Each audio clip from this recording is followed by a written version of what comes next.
there's, you can basically do whatever you want to with them. That's the nice thing about them. They take brine well, they take flavors well. You can herd it out, unroll it, stuff it, and roll it back up and tie it. There's just so many different things you can do with it. Then we have a question over here.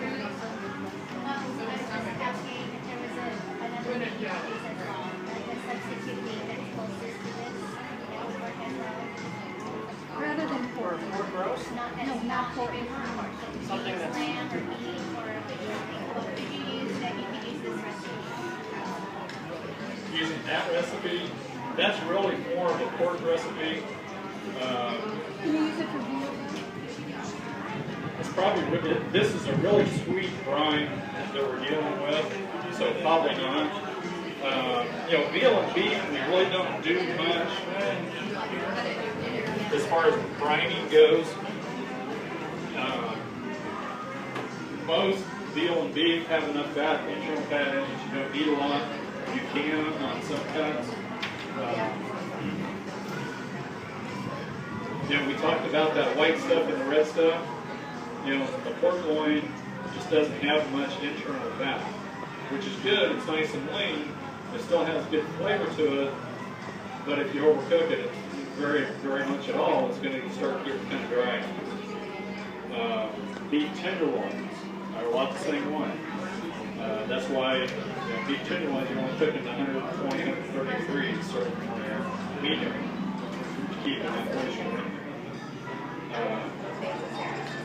But this one, what we're going to do is that peach brine. We started with peach nectar. And use it. Peaches and chipotles do go together pretty well if you haven't tried any of that together yet. And then with a little bit of brown sugar to sweeten that up just a little bit more. The kosher salt to help make that brine work. The garlic. And then what we're going to do is we're going to inject. If you need a big injector, you can go find one of these at the farm supply store.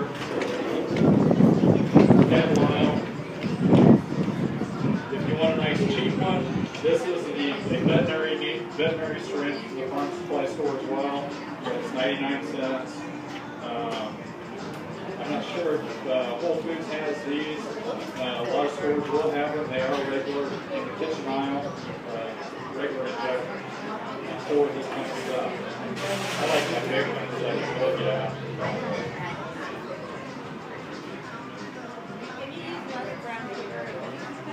Yep. You know, if you part of the fun with cooking is trying recipes. Take a recipe, try it. If you don't like it, do something different. If you want to use, if you want to use half peach juice, peach nectar, and half water in it, or mix your fruit juices up. The only problem with this, with those chipotles in there, is so hard to suck back in there.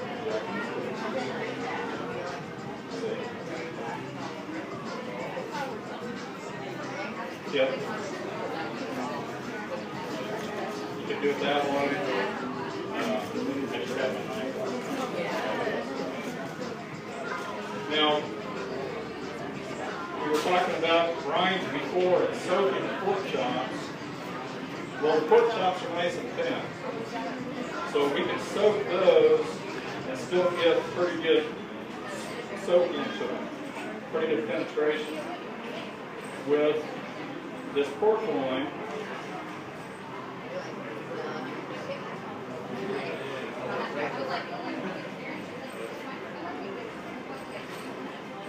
keep sucking into that. You know, the size of this pork loin we've got, it's going to take quite a while to actually soak all the way through to the center, which if I'm brining, then that's really what I want. If you did it So what we overnight, do is we inject, that gets down in the center, and then all I got to do is let it set overnight. If not, it's going to be a 2 or 3 day soak to get all the soap all the way into the center. Okay, so once I inject, now I've got that brine in the center, but now I've got to let it set and let it work its way around, become an equilibrium. If you all remember high school chemistry. Yeah, everybody's shaking their head. You get glassy-eyed. I just lost you all. But then we're going to go ahead and pour the rest of that in there and let it work on the outside as well, too.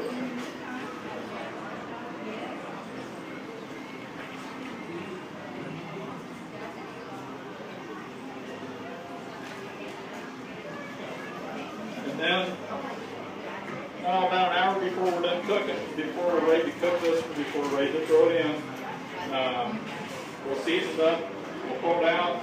You may want to have it dry just a little bit or let it drain off just a little bit. Season it up with that seasoning mix on there. And again, that's a nice guideline for you. That's got a lot of sugar in it. But sugar and pork tend to go pretty well, especially you notice I left the fat on this. Pork fat's okay. It's all right. You'll be okay. A little bit of that sweet with that seasoning on that pork fat, you'll see, goes very well together. So leave that fat on there. If you don't want it on there, you can put it on. That's fine. But we're going to cook this at 250 to 275 for an hour to an hour and a half. There again, depends on your cooker.